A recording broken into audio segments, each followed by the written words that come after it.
Absolutely.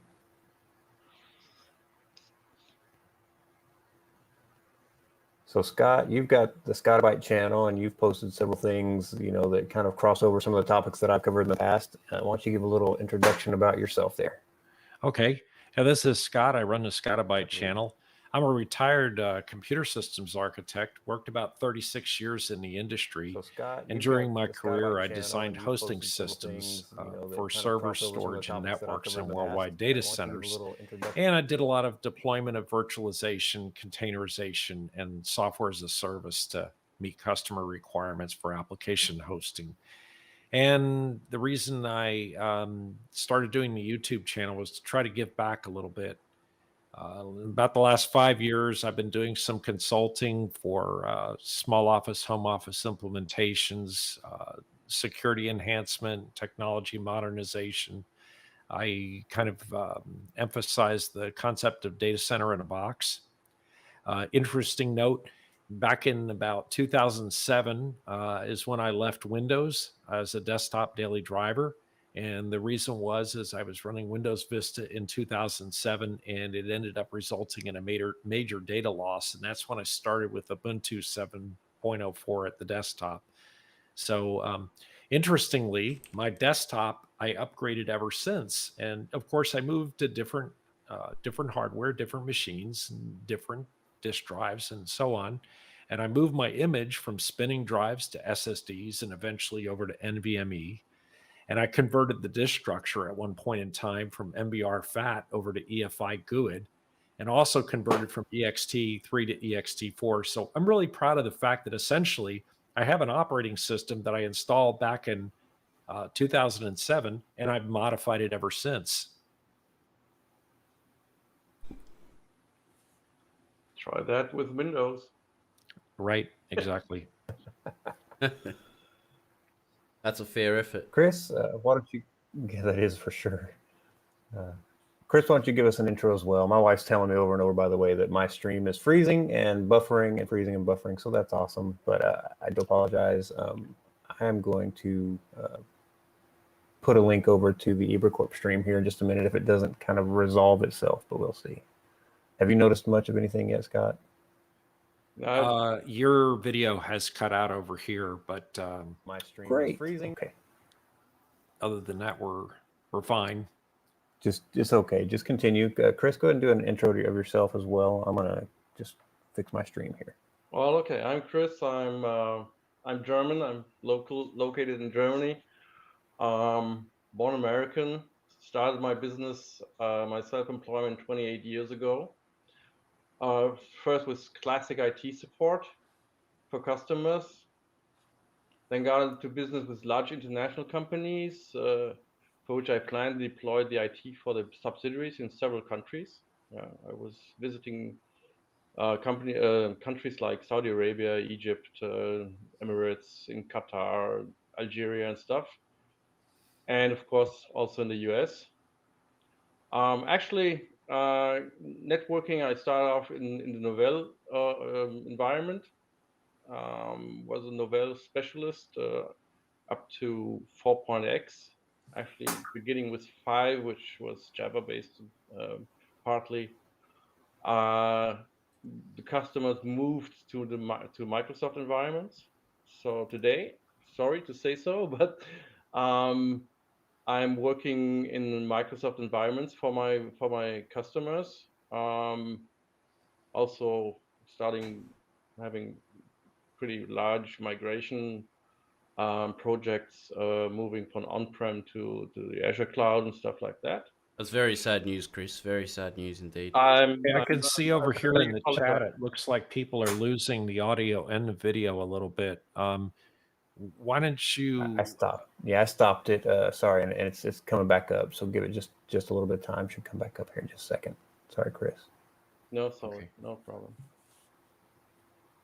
Yeah, mate. So Microsoft, that's an interesting transition for your customers. Then I'm not finished yet. Absolutely. Because of course I would be wrong here in this this open source environment. But at the same time, a couple of years ago, I started with open source in my own environment. First privately, used. Then I founded in 2016. I founded a charity organization, and all the IP is now based on open source. So what I'm using, part of my desktop, which is still Windows, but mostly I also have some Linux-based desktops or laptops, but my own IT is exclusively open source, which means I have my own. I'm running my Nice. own mail server. I'm running my own Jitsi Meet server. Yeah. I have Rocket Chat, and so the goal is actually, and I'm offering this also to some smaller customers, to have these the cloud as a service, more or less. Don't forget, here in Germany, GDPR is a common problem, Mm. which means you have to make sure that your data is stored actually inside of Europe. And of course, if I offer these open source cloud services on my own on-prem hardware or virtual machines, whatever you want to call it, You'd be compliant um, with that. I'm compliant with that, and so I have some lawyers or medical environments which are running in my environment, and that's all open source. And That's I awesome. see I see the benefit of open source every day I use it. But again, large companies are running here in Germany mostly really almost exclusively Microsoft services, and that's why what I have to do to earn my daily pay. Yeah. So You know, Yeah. it's I love that, but it's true, right? The thing you have to remember is that at the end of the day, we all have to make a living. So you know, you work where the money is, and so right now that's Microsoft, and that's the way it's been for 30, 40 years, right? So I don't think that's going to change tomorrow, but I hope channels like mine and like IBRACORP and like scotti-bytes and people coming on and talking like you are, Chris, I hope that helps people who are looking to move to open source and kind of realizing, well, I know Microsoft's the big guy in the crowd, but at the same time, there's options out there. That's my goal. So I love to hear that you're giving those options to some of your clients, even though Microsoft still kind of runs the world from a lot of aspects. So that's pretty Absolutely, awesome. yeah. That's amazing. Another thing we've noticed, I think, is that now in the last couple of years, we're starting to notice a lot more software as a service, as Chris mentioned. And more software as a service basically means we don't have desktop applications. We have applications hosted in the cloud. And just remember, the cloud just means this runs on someone else's computer. So if you have applications running in the cloud, it basically means your desktop operating system at that point, the applications have become operating system agnostic. And I realize it's going to be a few years before all the applications be agnostic. But basically, at the Windows desktop, if you go around to companies and you ask them, what is it you're running? What is it that's proprietary? And I guess I'm being a little bit of a straight man here because that's a topic that we're going to move into that Brian set up for us here today. Absolutely. That's some good point of views, and I think that's something we are trying to actively promote in our communities. And people like Chris, who may not be necessarily doing the content, but they're part of that community as well. And we all sort of share the same value of how good open source is and where we sort of want to see it go. So I'm looking forward to this today, and I'm happy that we're here and we can have a chat about it. Absolutely. yeah, but I'm excited that you guys wanted to do this with me for sure. So I just want to say thank you for one. I know, Chris, it's like 2:30 in the morning or something where you're at. A lot of you guys I know around the world, it's super late or super early. So I appreciate you joining us. And some of it's a Saturday, some of it's a Sunday, but I really wanted to do this. So thanks, guys, for joining me on it. Definitely. no, I think it's a great opportunity that you provide this for us. So thanks to you too. But you got one really hard point. Since all these services are really cloud based, you can really interchange whatever client you're using. So when I'm in my own environment, in my open source environment, server based environment, I can use any client. I can use, if somebody really shows up with a Mac. Well, sorry, I don't like this environment, but they can just use all the services at the same moment as they use a Linux machine or a Windows machine. It doesn't make any difference. They don't need to install any additional software or whatever, because it's either they need a browser or they get a little app which is available for any platform on this world. So that makes it so much easier. And if you're stuck in an environment like with Microsoft, you're stuck with Microsoft tools, and you get what you want, what they want you to have. It's not that you have a variety of choice.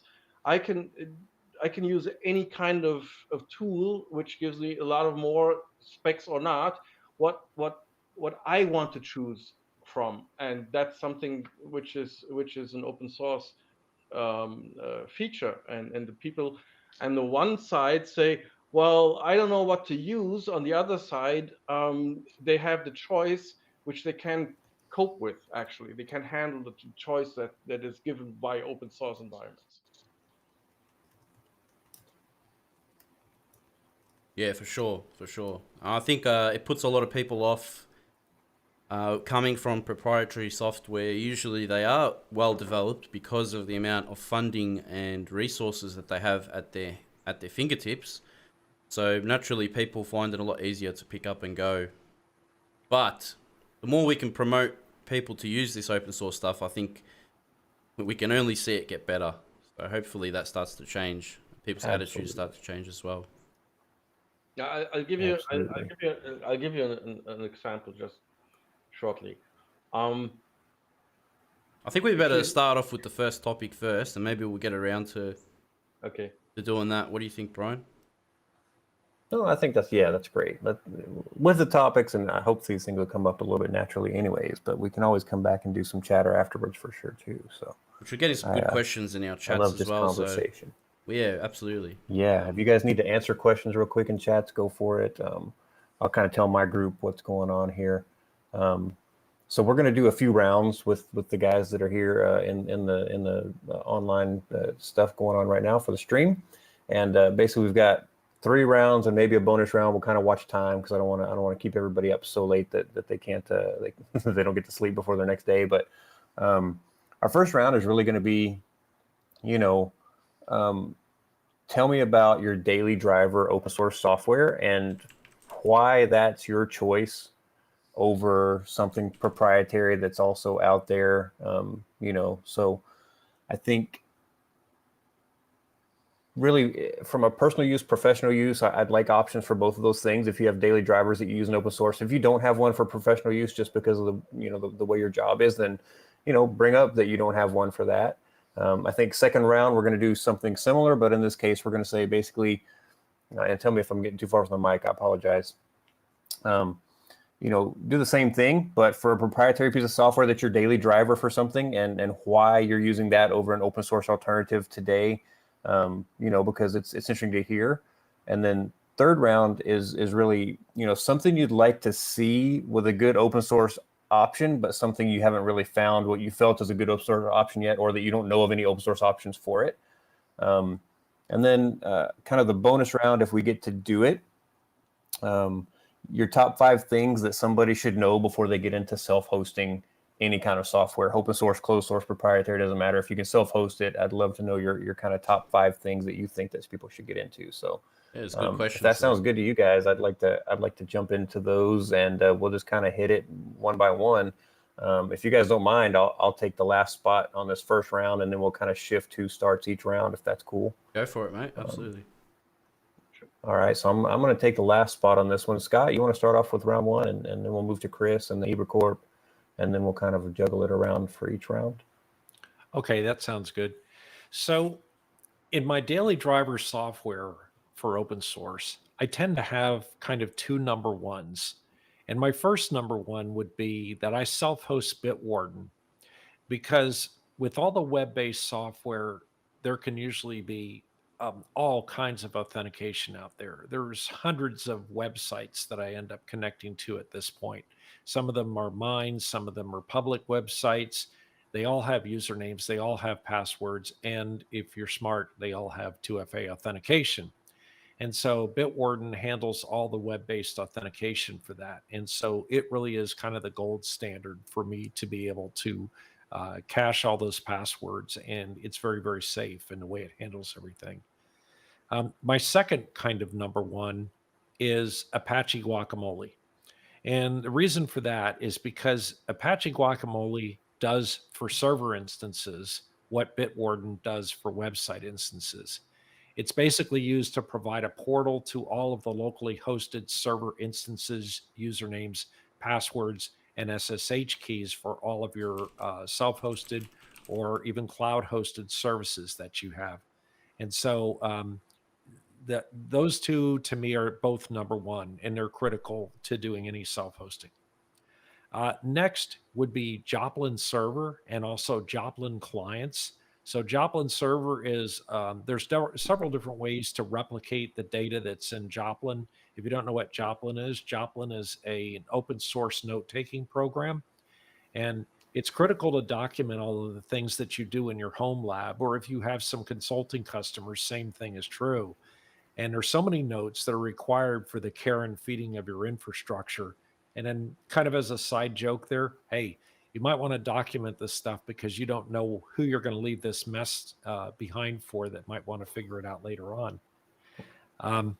And then going on, I would say WireGuard access for my network remotely. I actually have 2 WireGuard servers, and one is for my main network, and I run it in a VM, and it provides access to my main network and my actually 5 other VLANs. And then I also have a dedicated WireGuard portal for my LabNet VLAN, which is my testing VLAN that I'll get people into when I'm trying to show them how to do things a lot of times, or if they want a server to log into and try something out.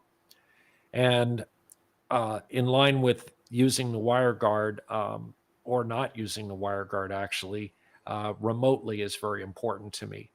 So if you haven't looked at remotely, remotely is a way to support remote customers and friends, to guide them through fixes to network and system problems, where you can remote control their systems or they can remote control one of your systems.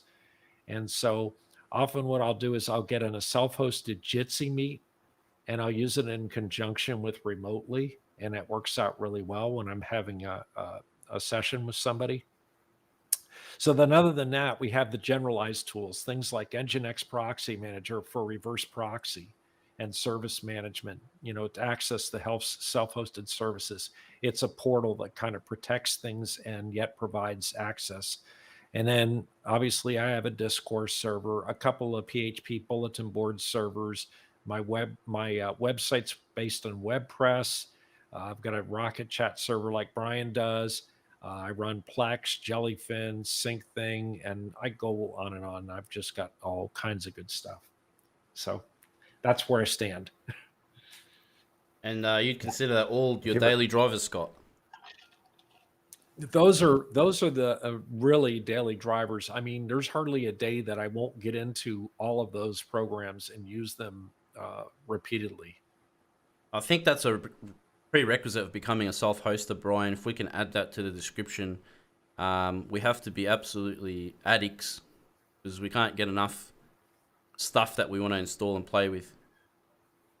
Well, that's it. Yeah, it's but it does right? get really bad, guys. I mean, it's a serious problem, man. Serious problem. I'm part of it. Yeah, well, I mean, it's an addiction, guys. I mean, look, this is how bad it can get, right?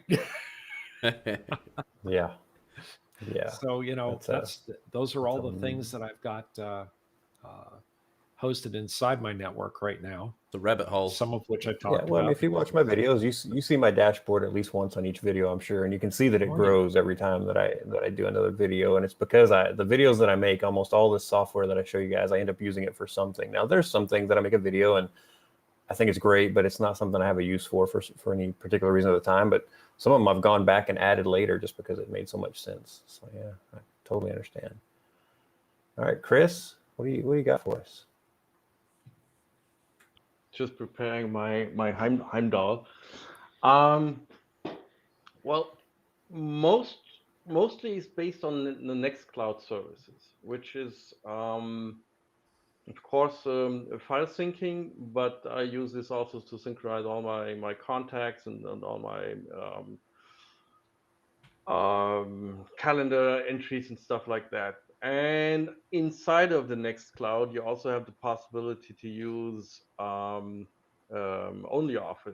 which means you can just click on a document and you can online edit it as you have in Word Online or whatever. The same with Excel and all the Office environments, which is very nice and fine. I'm using my own mail server, hosting my own mail server based on Dovecot. A lot of things like AdGuard is there. By the way, my password manager is also included inside of the Nextcloud, which is also a nice thing to do and to have. I'm running my own bookmark server, so I synchronize my bookmarks also. So these are always on hand. I took to anonymize my browsing history. I'm using an own based own cloud. Sorry, a Google instance. So actually, I search over Google, and this takes all the information from Google without any tracking information and also without any ads. So I get the mail server. I can use any mail client. I also have Roundcube, and actually I'm not using Roundcube mostly. Let's have a look. Yeah, the Roundcube I'm using. And to show you also what I'm using, maybe I can share also my screen. And that's what I'm hosting. Oh yeah. Yeah, nice. Which is on Heimdall, which is also available for everybody. And you can see I have a monitoring with CheckMK, which is Nagios based. I have my own Jitsi Meet server. I'm not using Jitsi Meet from Jitsi itself. 8 and 8, I think they're called. I use Mesh Central instead of remotely, Scott. I love Mesh Central, which is very nice. You see some of the ideas I got from you, Brian. So I have my Navidrone because I don't have any videos which I want to watch. I just listen to music. That's fine. I'm running a couple of instances of Nextcloud, some of them for my business. The Nginx proxy manager also, of course, for all the SSL certificates. And all of this is mostly secured by Authelia. So I have MFA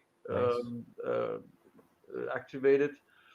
Yeah, uptime, Puma, very nice things to see what's up and what is working.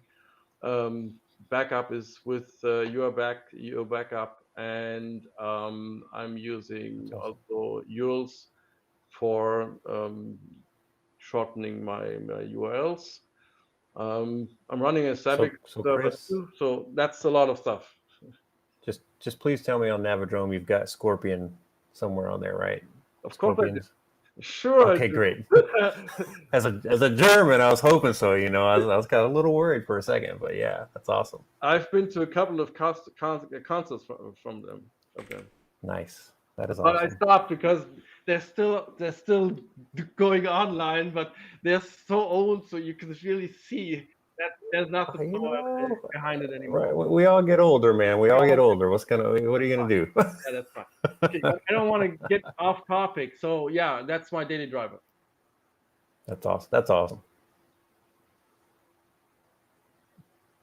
All right, IBRACORP, you are up. I'm ready. I'm ready to hear this. All right.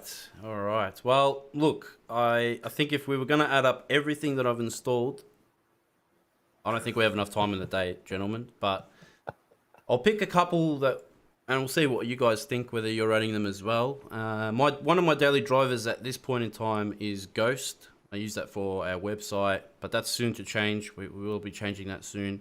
But that's served me well, and I think it's been a great open source product.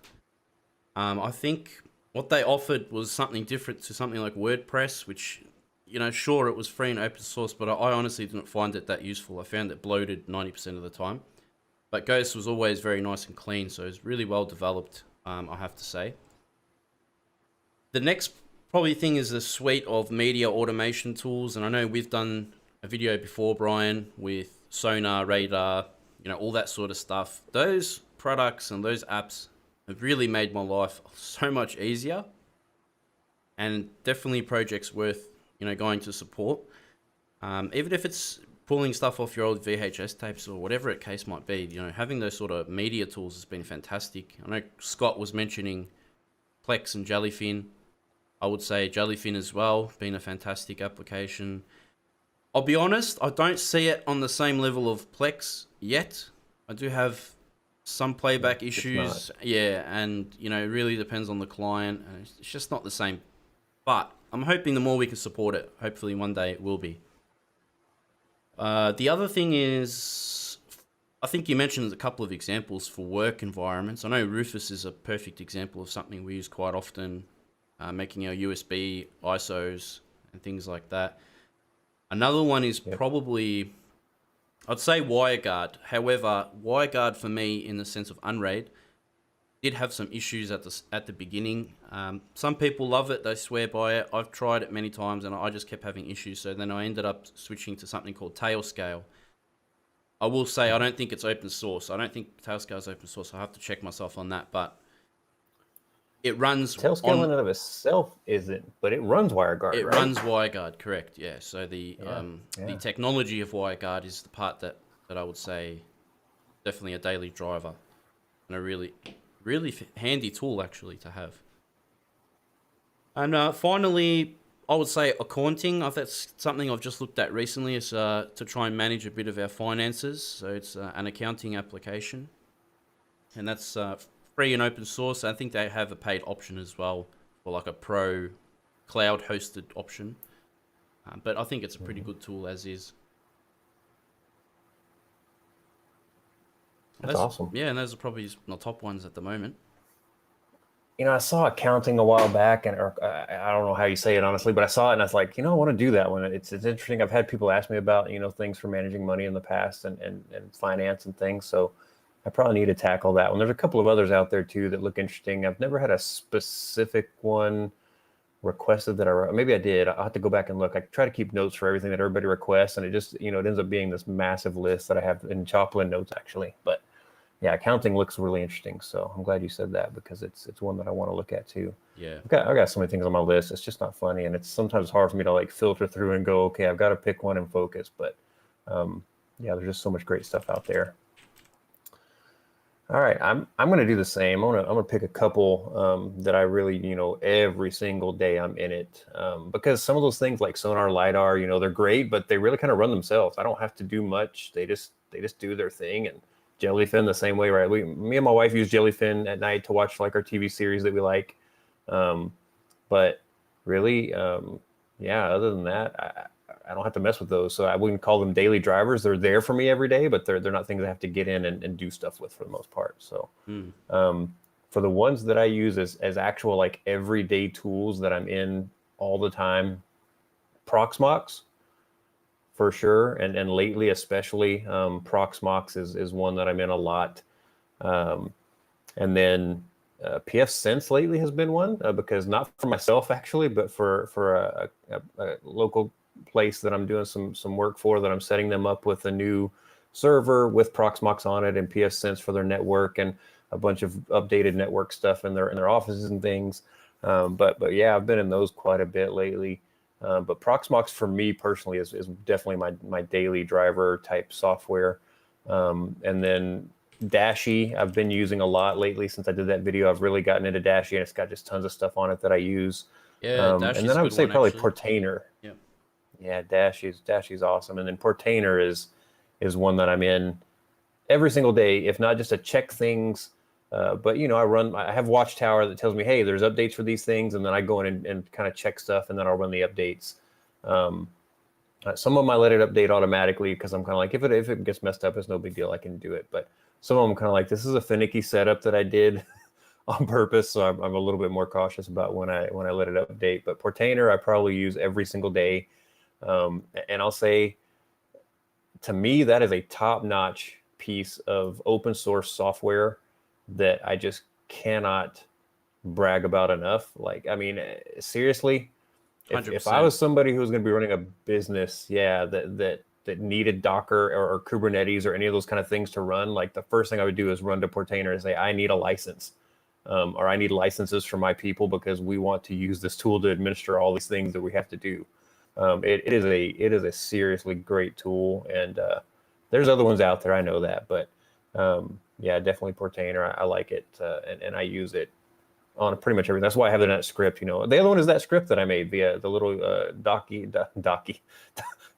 and Docker Compose, npm, and the Portainer or Portainer agent. Yeah, Docky. Ryan, I'm going to get you converted over to Mosaic and get you on LXD containers here. So I saw that. I went and looked at it. It does look really nice. And I have one LXC container that I'm running now, and I run Pi-hole in it. I moved it off of a Raspberry Pi because I needed that Pi for something else, and I did the wait time to get a new Raspberry Pi was ridiculous. So I said, all right, I'm going to move Pi-hole into an LXC container. And so I did that, and I got it to run great, and it runs perfect, which is awesome. So I've got one up and running. Scott, you're getting me there little by little. I just have to wrap my head around things, a little bit. But it's Mosaic's gonna, if I get more and more LXC containers, Mosaic's gonna come into play, because at some point I'm gonna want a nice GUI for that too. But those are mine. Those are definitely my daily open source drivers, and I use those compared to proprietary options, not because proprietary options cost money, because I donate money to a lot of these open source projects that I use a lot, because I want them to continue.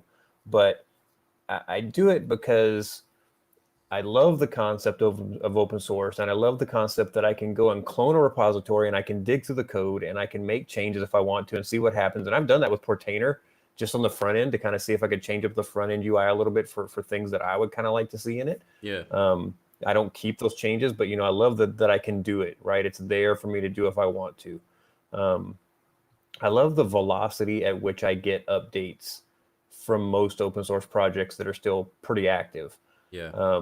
Things like this last week, right? Log4Shell and stuff like that came out, and it just, destroys a massive portion of the enterprise community when something like that hits. And the truth around a lot of enterprise software, and I'm not just generalizing it, there's some that can move really fast and do things really quickly, which is awesome. But a lot of enterprise software does not move fast. It's not like trying to turn around an aircraft carrier. It's like trying to turn around a fleet of aircraft carriers inside of a bay. Okay, it is not. It is a precision maneuver to do something like that, and it takes time and it takes effort. So the velocity at which open source projects move, to me, is just incredible. And you just 99% of the time. And you wonder, like, these guys are usually, sometimes you might have a team of maybe 3 people running like that thing on the app. So for them to turn around so quick, it's really, really cool to see. Yeah, absolutely. What are we looking at here, Scott? That's the definition of the utilization of LXD containers. That's my LXD containers on one of my nodes.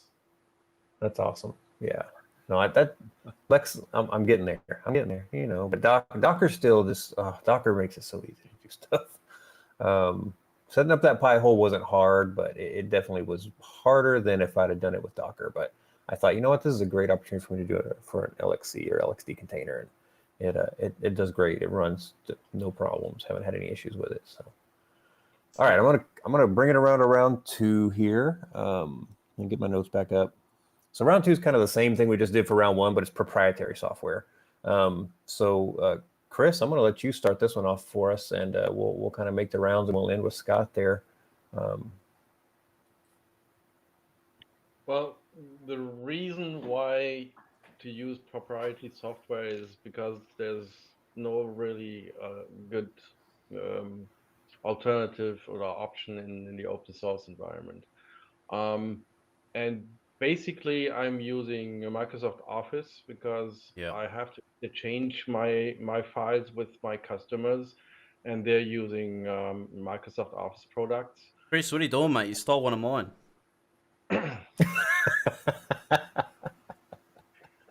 And that's actually the only reason and the only thing where I really use proprietary software. The second part is actually the banking software which I'm using, because also there's no really good alternative which does support all of the different banks and different kinds of getting the data from them and then using the banking and online banking services, which is a German product here. It's called Star Office, I think. No, not Star Office, but Star Banking or something. But these are the only two proprietary software things I really need to use, mainly on an also daily basis. That's all what I'm using there. And of course, I said mostly I'm using Windows desktops, because maybe Scott will disagree, but I think Windows 10 is a really solid operating system. It's reliable, and you got used to the GUI. That's something which, of course, Microsoft is based on its success. So you get used to it for decades, and changing then over to a Linux distro, and then of course you have the big problem to find the right one, which suits you fine. I mentioned MX Linux before. I'm using it on one of my laptops, and I think it's just a great environment, because you can, even as a Windows user, you can use it as like the Windows desktop. And at the same time, it's Debian based, so you have all the basis of Debian, which is a stable environment. So I like MX Linux very much. And I made the I made the fun and created a Windows-like environment in MX Linux, and I showed it to Windows users, and they couldn't find the difference. They couldn't tell me, oh, that's Linux. So they thought it's like Windows 10, and yeah, that's nice to have. But I like on Linux desktops that you have so much more power at your hand to administrate your environment. Uh, uh, let alone the shell is so much more powerful if you know how to use it. And yeah, I do a lot of in PowerShell and PowerShell scripts in my business, but PowerShell is not as powerful and not as good and not as solid and not as logically as what you have with the normal bash shell, which if you know one command and how the arguments are used, this is consistent over everything what you install, and that's so completely different in the Microsoft environment. So Microsoft has its positive things in the GUI itself, but on the command line, Linux is unbeaten. Yeah, that's more or less my information about that. No, it's good. It's good information. And Well said. I've seen a few people in the comments too say the same thing about Office actually. So I've got a couple of questions, but I want IBRACORP to go first, and then I'll ask, because Just I want him to get through one thing I would like to add. I ran LibreOffice or OpenOffice at the beginning of my business, so I just wanted to save the license fees. Worked inside of the business and with my employees and everything absolutely fine, but the issues with exchanging files with customers which are Microsoft based is still there, and an issue. And I saw one of the comments, and which is I completely agree with, is the open source environment, the community needs a better. And I don't think that LibreOffice is bad. but it's still not there where Microsoft is with its automatic interchangeable things, which LibreOffice still lacks in some parts. Yeah. Gotcha. Oh, that's good. All right, IBRACORP, I'm ready.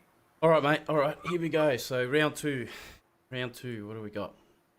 Proprietary software. If I was going to pick one, if this was going to go back to the first question, as a daily driver, Termius, an application called Termius, has been absolutely phenomenal, especially with working through SSH on so many different servers at the moment.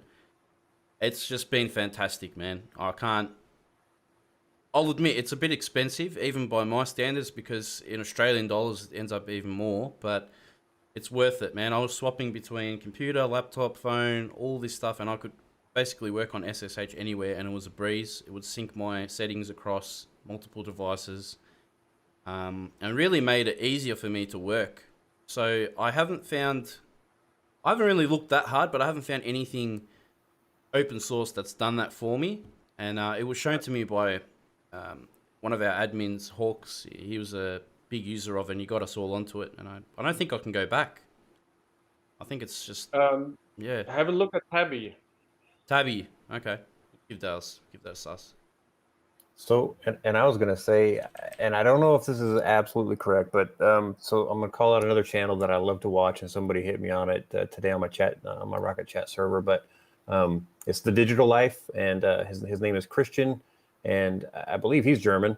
Yes, he does some really great stuff. He does some great topics. Yeah. His English is very German English, yeah, but yeah, Yeah. he's German, yeah. Yeah, he does some ads for a company that does what I think may be similar to what you're talking about. I'm trying to remember the name of the software off the top of my head. I'll look it up here in a minute while you're still going. But it gives you shell access and a lot of things like that, and it's all through the web browser. So I think it reconfigures itself to your devices and stuff. I don't know if that's what Termius does, but it sounds kind of like what he's using it for, basically, which is to get shell access to all of his different servers and stuff. Yeah, definitely. I just on the subject, I've had someone mention it in our chat there. Show Mill said, "What about Adobe Acrobat? Proprietary and no other alternate for most PDFs available from government or companies online." That's pretty interesting, because I know when dealing with lawyers or things like that, when I bought my house, for example, they give you those pre-filled PDFs that have validations in them and document control. So have you guys seen any alternative that would work as well as Adobe PDF or Acrobat, I should say? I mean, I guess because I've never used Acrobat for making PDFs, I don't know what all it's got in it, to be honest. I'm sure it's a power user kind of thing. It's by Adobe, and I think they were the guys who said, here's PDF, but I know that, like with a Mac, I can turn anything into a PDF. With Linux, I can turn anything to a PDF. I think with Windows now, you can turn anything into a PDF. Now, when you need people to sign on certain lines and have digital signatures and stuff like that, there may be some advantages, with like Adobe. But I know, like on the Mac, on anything you send me, I can apply a digital signature through one of their built-in tools that you just get with it. So, yeah, I mean, like I said, I just don't know with full Acrobat. I think Acrobat Reader is what I always had to use, right? So with full Acrobat, there may be all kinds of cool stuff you can do that I just don't know about. But if there's somebody who's used it that's smarter than me about it, then I had to believe that it's probably not a comparison out there. I'm using Foxit Reader. Yeah. In the free version, and I use the feature of stamps. So, for example, I scanned my signature, and I can use it and stamp it on a PDF, or I use my normal stamp for my business and have it also in digitalized, and can stamp PDFs online without printing them out and put a stamp on it and stuff. I'm also looking for an alternative on Linux based. Yeah, that's also something which is really which I really need, to be honest. That's a fair point. Yeah, I agree. Well, that's a fair point. That's awesome. What about you, Scott?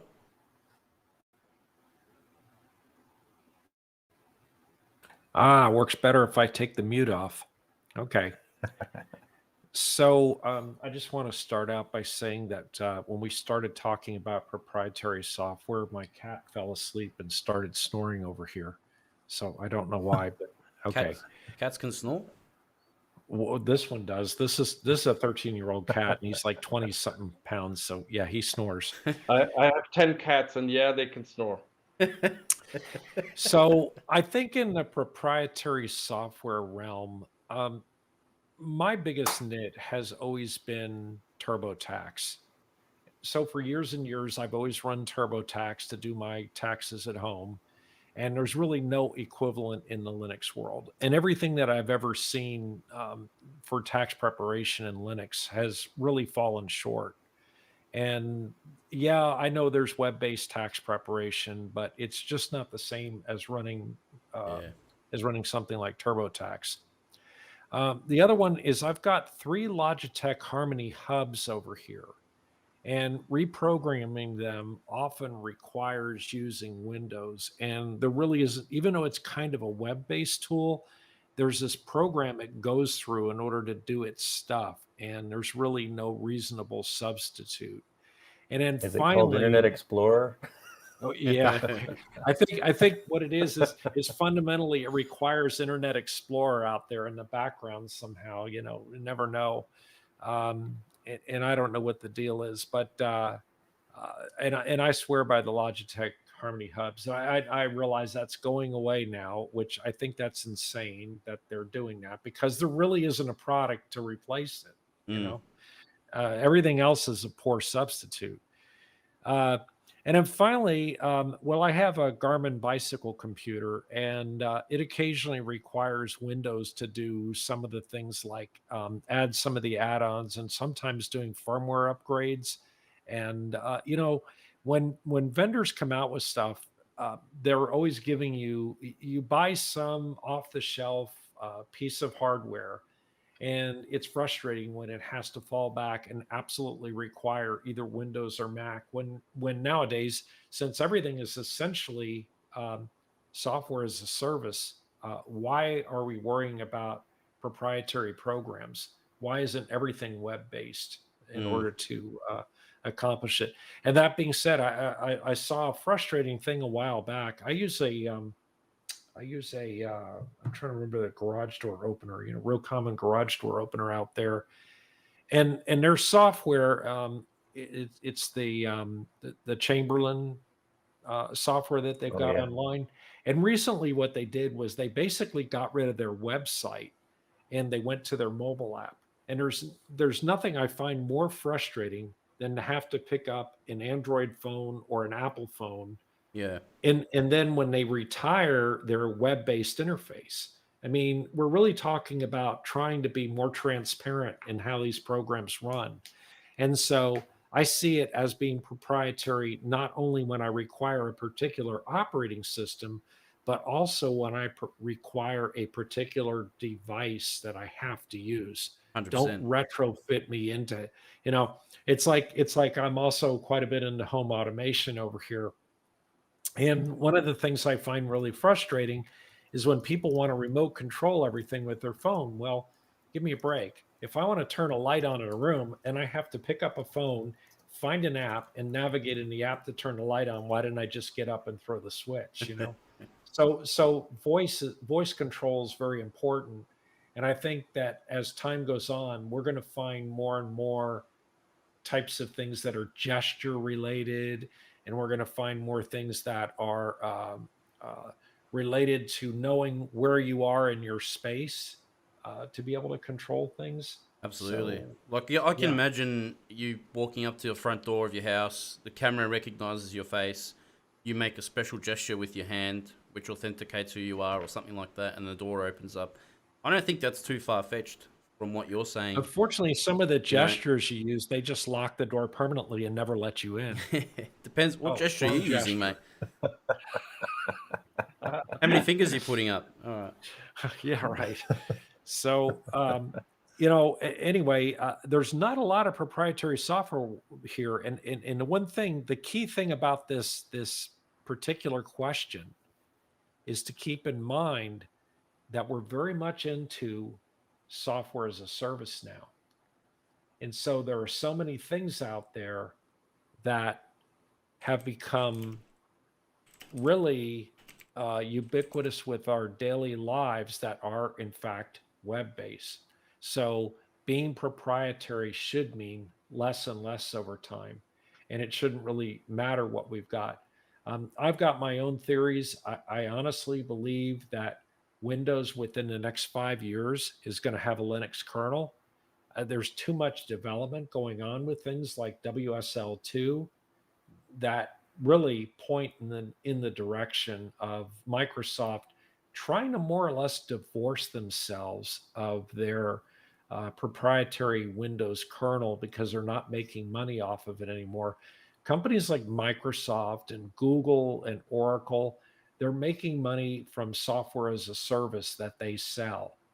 In fact, Microsoft's two biggest things right now would have to be Office 365 and Windows 365.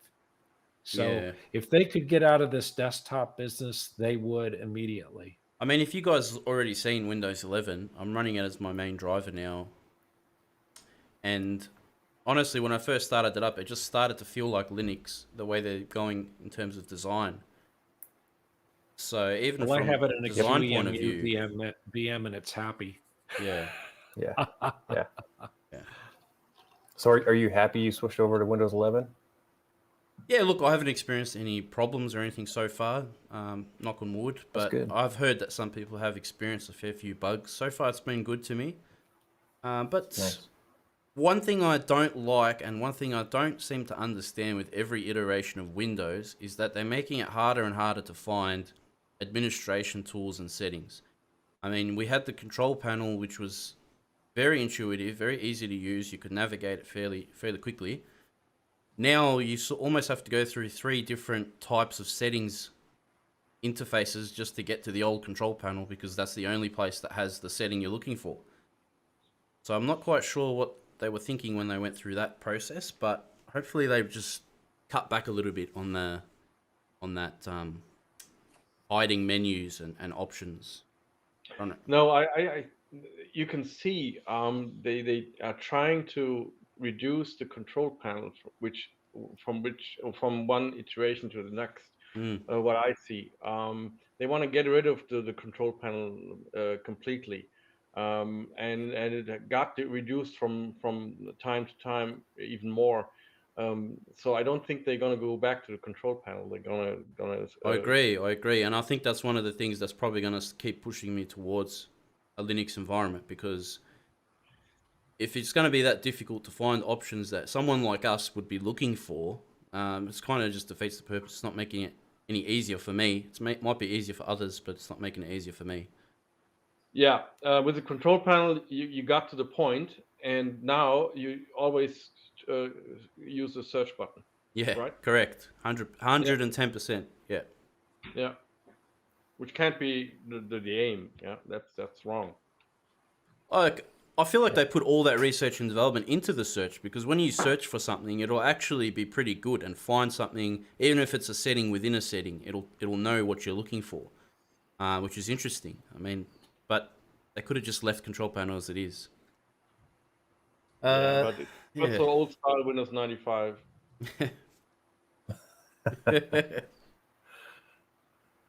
What about you, Brian? I think you were next up, mate. You know, proprietary software this one took me a little while, actually. When I thought up the question, I was like, okay, what am I going to say?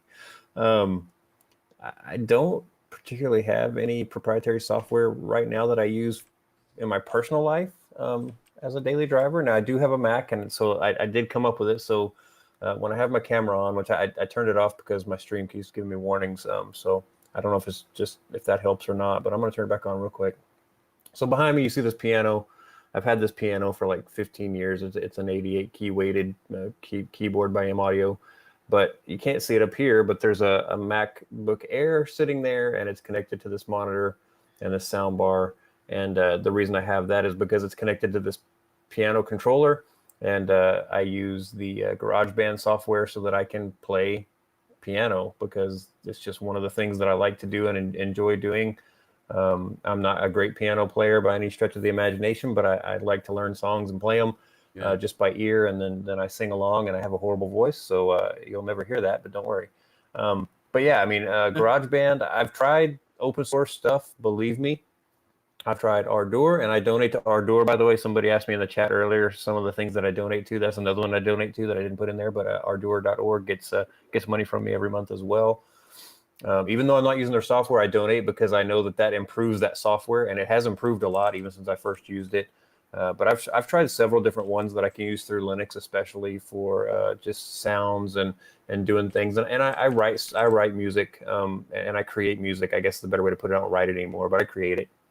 Yeah, I have that set up, and that's probably I wouldn't say it's my daily driver because I don't get to use it every day, but GarageBand is probably one of the most proprietary pieces of software that I use. But one of the things that I really, really like about it, that Ardour is getting close. It's not there yet, but it is super close.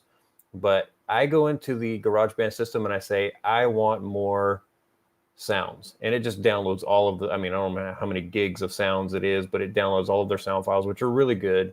I can use a lot of the sample libraries that are out there from like Spitfire and a lot of the other companies that make some really amazing samples and stuff.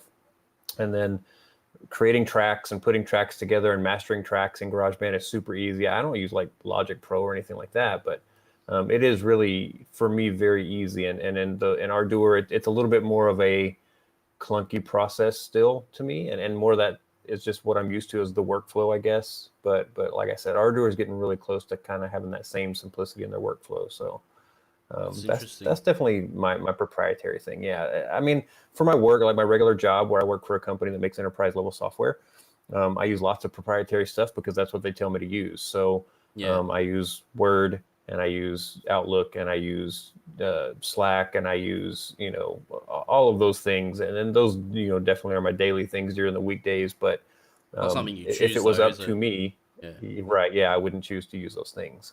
And where they give me leeway, I don't use the proprietary tools that they offer.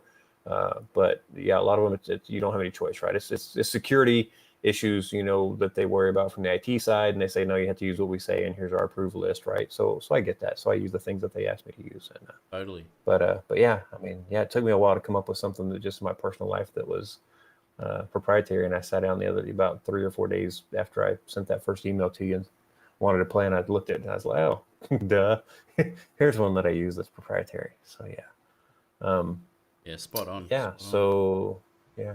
That's it. I'm going to turn the camera back off. Hopefully it'll keep my stream a little bit better. Brian.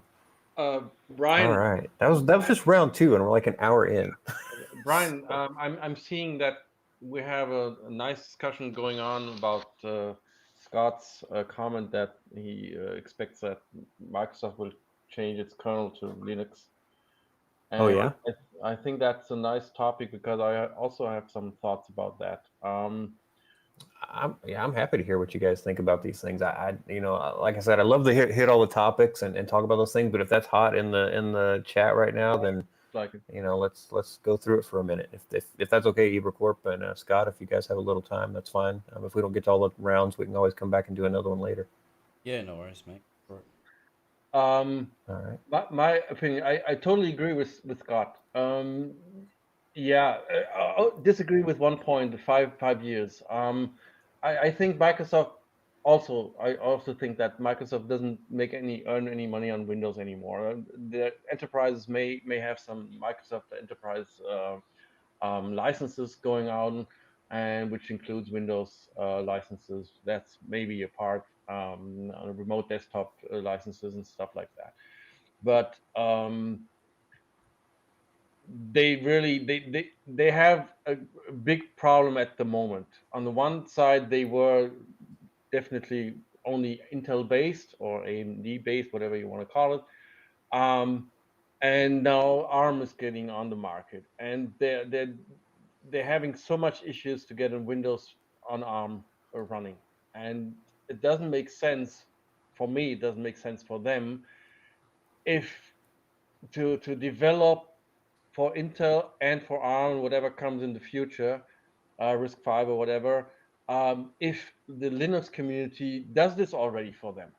we have a Linux which is more or less hardware independent. Yeah. So of course it would be the easiest and the best way for Windows to really switch over to the Linux kernel. And I also agree that I see some signs that they're pointing that way, but I don't think that it is possible for them. And even, sorry to interrupt myself, but even their cloud services are sometimes in parts of it are based on Linux servers. That's interesting to know. But on the other hand, I don't think it's an easy step, and it's not a step which is foreseen in maybe 5 years. I see it in the future. I agree. No, it's your part to comment on that. IBRACORP, you have thoughts on that?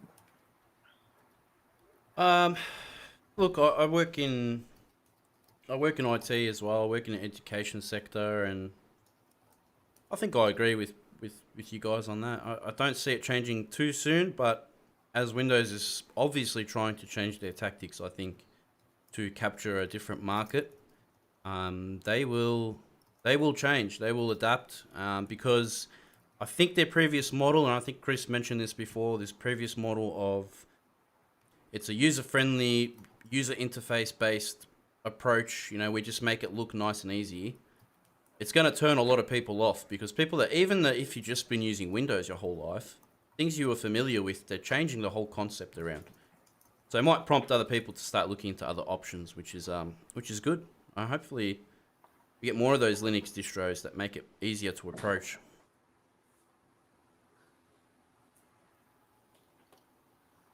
We've got a cat on screen now. So I said this in my last live stream, actually, after I think it was not too long after Microsoft showed Windows 11. Maybe that was the live stream before this. I don't know. But, I said that just looking at Windows 11, and I'd looked at Pop! OS, and I'd looked at a couple of others that were having some updates coming out, and they all looked almost like the exact same desktop, the exact same experience. Everything that you saw in them was so similar. I mean, it was just the slightest little tweaks and changes. And I agree. I don't think it makes sense for Microsoft to keep going. So I don't feel like we're on different pages now. I don't know if I could say 5 years. I'd be impressed if they had switched it in 5 years. I think the issue that Microsoft's going to run across is the enterprise. And like right now, I know there's enterprise companies out there that are running COBOL-based software, that are running VB6-based software, and those things don't run on Linux today. And if they do, somebody did some amazing engineering, and they should be selling their services. But okay. So this is that thing where you can't just get people to switch, right? These enterprises are on these things because they don't want to switch. They're stuck, and Microsoft keeps it going. So a historical point of reference. I'll give you an example. Even IBM is switching from their own OS 390 to Linux. More and more. I'm just in a project where we're changing from Oracle database from IBM DB2, and it'll be running on in a Linux SUSE Linux environment, which means this is exactly what SAP is currently supporting. So the switch on enterprise is also getting to the point that they're using Linux as a server base. I just had a community member comment on the video saying Azure's most used cloud OS is Linux, which I haven't fact checked it, but if that's the case, I mean that's already a great point to be at. So, and here's one, Chris. In the past couple of months, I heard the news story about the German government moving all of the government desktops over to Linux. Can you comment on that? I can give you a big thing about that. Munich. Just remember, we've got work tomorrow, right, Chris? Yeah. Well, it's 6:30 here at the moment. In the morning. Bavaria or Munich itself made the decision to switch over to Linux. They called it Minux, like Munich Linux. and It was, yeah. they stuck a lot of effort and also money into this project. And I don't know if they were just stupid or not really greatly organized, but they didn't really get to the point. Um, because every change you do, every migration you do, you have to take the users with you. And this is something I think in the IT is mostly forgotten. You think about how you change from one technology to the other and have the same data there and stuff like that. But if you don't inform the users at the beginning and take them with you on this travel, they won't like it. They don't like any change. They won't like it if they change from Windows whatever version to Linux desktop, even if it's even easier to use for them for the daily work. If you don't take them with you. In any way, fact is, Microsoft and the lobby from Microsoft more or less made the offer to have the headquarter of Microsoft in Munich, but they more or less told them they will stop the headquarter and move it somewhere else if they continue with this Linux project. At the same time, we had also a change in the government of Munich, and they got back, and now they're running in a pure Windows environment again. So we have a European project called Gaia X, which is supposed to strengthen the IT of Europe to get more independent of great players like China and the United States, caught with the focus of cloud services like Office 365. So they're putting millions of euros into this project. France is there. Germany is one of the leaders of that.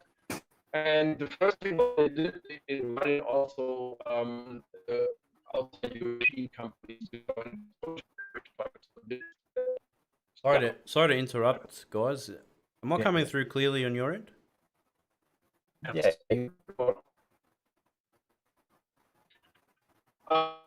And so they also know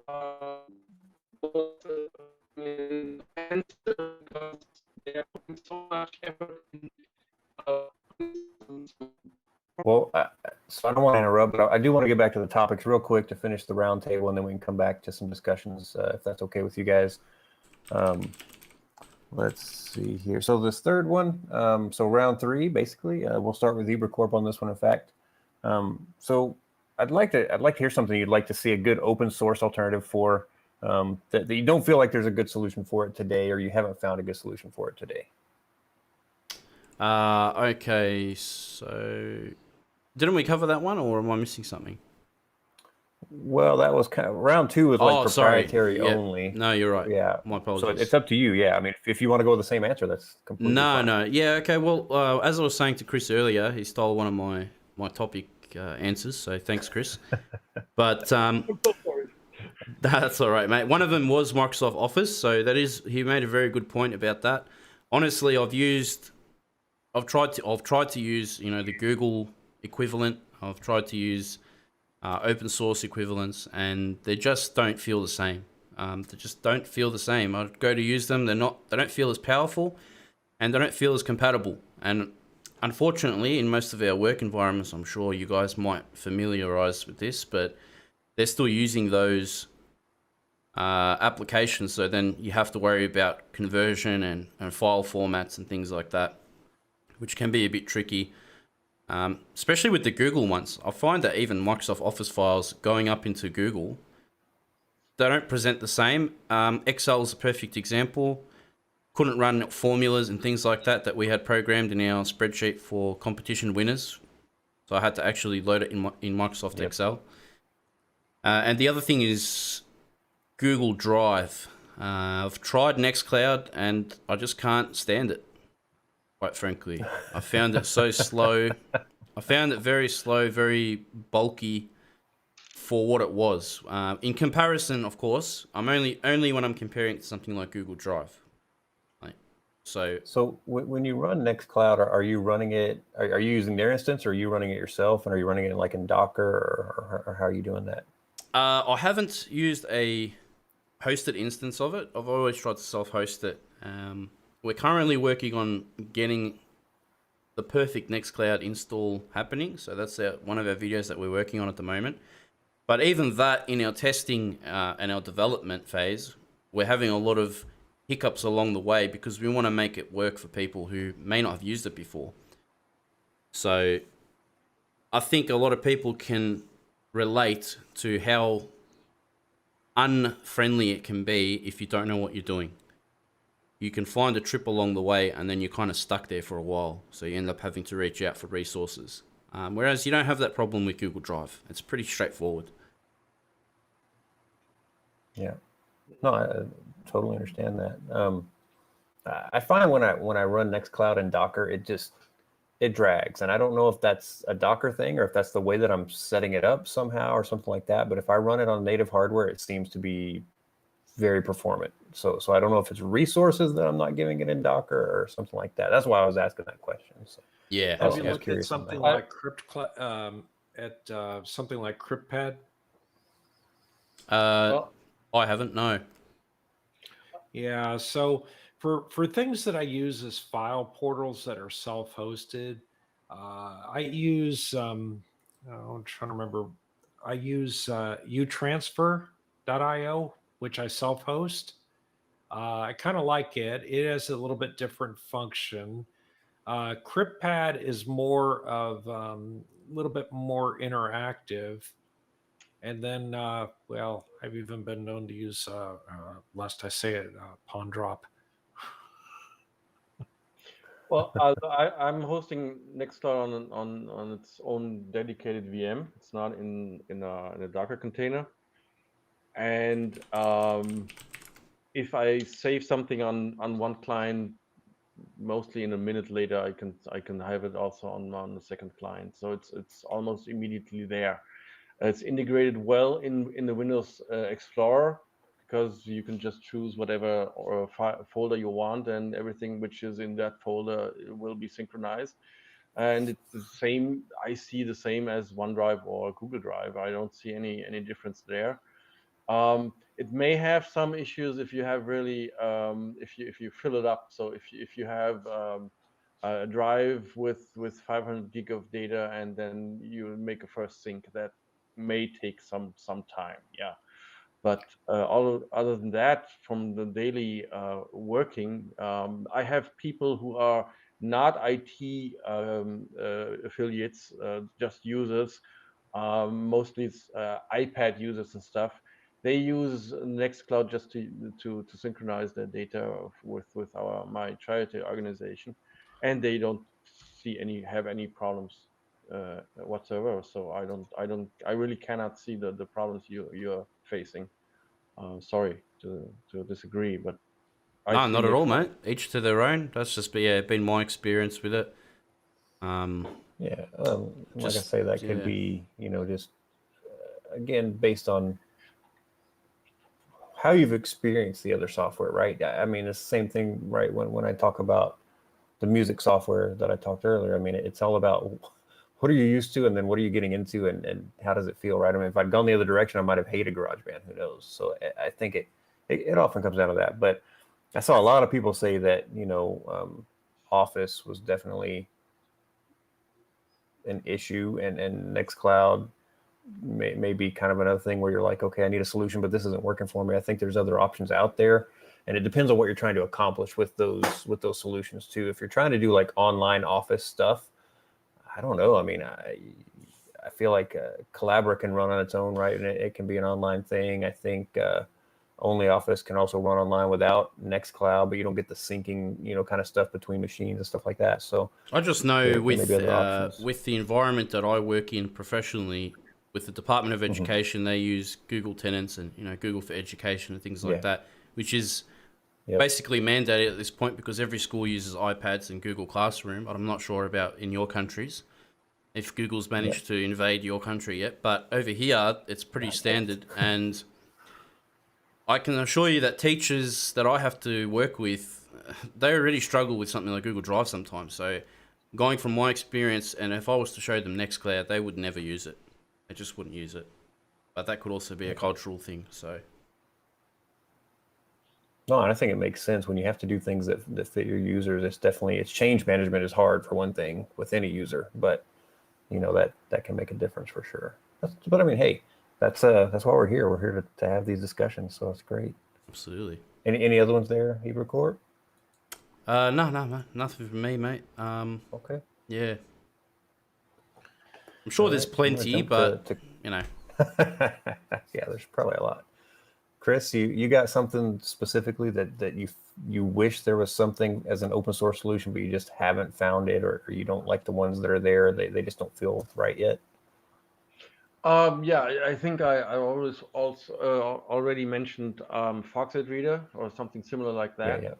Other than that, yeah, I don't expect that the banking software world will change, but that's something that if you go to any, at least in Germany, if you go to a bank and they will even offer you some online banking software, and it'll be always Windows based. Yeah. So if there would be something equivalent, even if you pay for it, it doesn't really need to be open source, but just so you have something which is platform less. Yeah. So you can use it on Linux, Mac, or whatever. That would be great. Yeah, and it's the problem with the dominance of Microsoft Office is not that the alternatives are not as good. I think if everybody would be used to use LibreOffice or OpenOffice from the beginning, so using their macros and their programmability and their features, I think that will suit 99% of the people. The problem, what I really have, is that if I have to exchange files from one to the other, it's Office files, and then you have some features which are in a specific Microsoft file, like Microsoft Excel, or sometimes I have some calculation issues in Word, where I have a spreadsheet inside of Word which does some calculations. It just doesn't port over to my LibreOffice. So yeah, that's the biggest issue. And I think Scott, you put it in a comment. If Microsoft really works on a Linux version of their own Microsoft Office, well, that I would be willing to pay for it, yeah, just to keep up the exchangeability, because it's the reality of today that the majority of business people are using Office files, Microsoft Office files. But these are the things I would wish that we overcome for the open source or Linux community. So everybody has the choice which platform he wants. If he wants to use his Mac or his Windows, because he loves Windows. And of course, the one problem what we have is go into a store, buy a PC, or even online. What is pre-installed? It's Windows. Yeah. That's I think a major problem. You don't get Linux pre-installed. If that would be as fine-tuned as a Windows pre-installation, not talking about bloatware, which is also common in the first installations, more people would don't care if it's Linux or Windows. Yeah. Okay, that's my 2 cents. That's good. That's good. All right, Scott. Okay, so of course I already talked about the TurboTax issue, but I've got another one that I think is really good, and that is that I have a hard time buying into the ecosystem for Apple. Yet I see Apple's done some really great technological things. Okay, and one thing I would like to see would be an open source version of Apple FaceTime. And I'm wondering at this point why someone has not reverse engineered that yet. You know, I don't really buy into the Apple ecosystem, but I have enough friends that use FaceTime, and a Linux FaceTime would be absolutely awesome. So I love that answer actually, and I'm an Apple user. I mean, I use Mac products. My wife has Mac. My mom has Mac. Just because when it's the supportability of it for my family is so much easier than Windows. And Linux, I just wouldn't dare try to push on most of them. But iPhone's the same thing, right? I don't have to worry about one of them gets one kind of Android phone, one gets another kind of Android phone, one, third one gets another kind of Android phone. I don't have any idea how to find the same setting in all four of them or whatever. So I prefer iOS devices for that reason because I'm their tech guy, right? But yes, I really do wish that Apple would branch out a bit with their software and make it available on other platforms. Even if it was FaceTime on Android or FaceTime on Windows or FaceTime on Linux, just because they do have some terrific stuff that they make and some innovative stuff that they make, but they intentionally keep it for Apple because they want you to buy Apple products because they make their money on their hardware. I mean, that's where a big part of their money comes from. They don't charge for their operating system. I haven't paid for an Apple operating system, ever that I can remember. It's always just come with the machine and then you get the updates. But, if you want their pro software, sometimes that's a little bit expensive, but, $300 for like whatever their pro video editor isn't that much compared to a lot of the pro video editing stuff out there. So when you look at it, I see why they do it to some extent, but I also don't like that they do it when I look at, I wish I had those tools here. iMessage is another one. I love iMessage. I think having it on my Mac and on my phone and on my iPad is terrific. But when I'm using my Linux machines, I want to use it on my Linux machine because I don't want to switch over to my phone. So totally see your point on that one, Scott. And I think it's a great point. Yep. That's something that's really been difficult because when you see a program in one infrastructure and it's not available in the other, and even if they didn't want to develop for Linux, the real question is, why have they not webified that app yet? And a lot of people will say, well, there's plenty of alternatives. I mean, you could use Zoom or you can use Google or some of these Hangouts. others. And you're right. And there's so many alternatives. But the real point is, think about it. Apple's always had kind of a closed ecosystem. And it's a shame because I think they could actually make more money and be wider appeal if they didn't feel they had to force everybody into the Apple ecosystem to use any of their products. I like what Jason said. It's a lifestyle, not a brand. It almost is. It is. And that's the thing Yeah. about operating systems, right? It's not what operating system is best. It is, what is your religion? Yeah. Because operating systems are a religion. If you sit somebody down and say, why do you run Windows, or why do you run Mac, or why do you run this particular Linux? Heck, the internet is replete with people that will swear by one Linux or another Linux. Oh yeah. And all of us here on the chat clearly understand that, why distro hop? You can make any OS, any Linux OS, look any way you want it to look. Heck, you can make it look like Windows. You can make it look like Mac OS from a visual perspective. And so distro hopping doesn't necessarily make sense. Yep. Yeah, for sure. And I think this Joshka fellow has just commented on the video and it says, all the negative aspects aside, next to awesome progress on Linux distros, projects like Nextcloud only offers own cloud, play a major role bringing Linux to the normal person. So I agree with that, and it's definitely a positive thing. So I don't want to cast just negativities on it. Just because I personally don't like to use it, I'm still happy that it's there being developed. I think you guys are probably the same. That's the sort of stuff we really want to see keep going.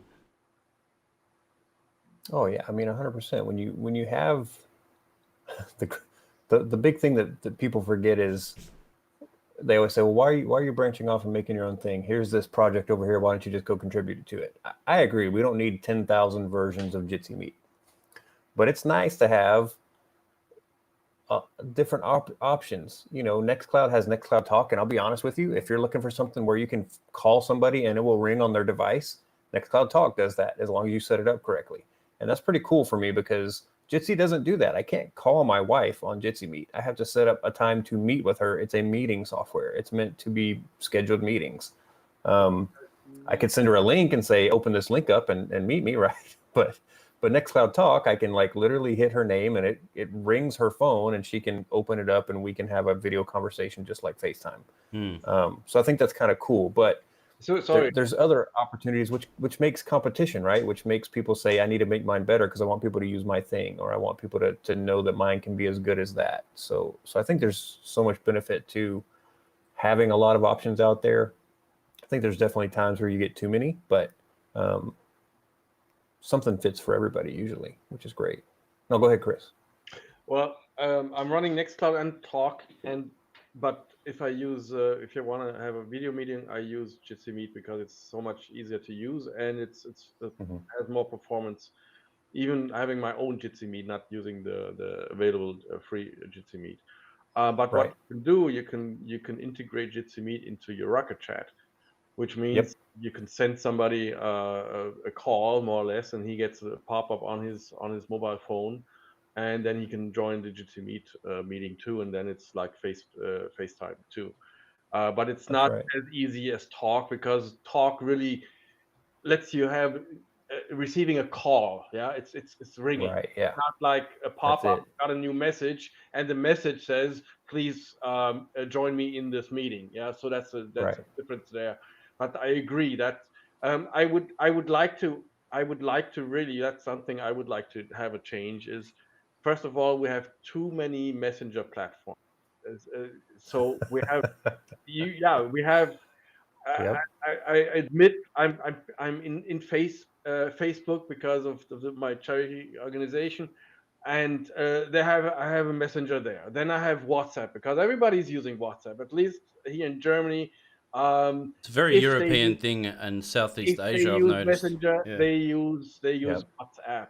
Most of the people are you're more mobile phone Apple based.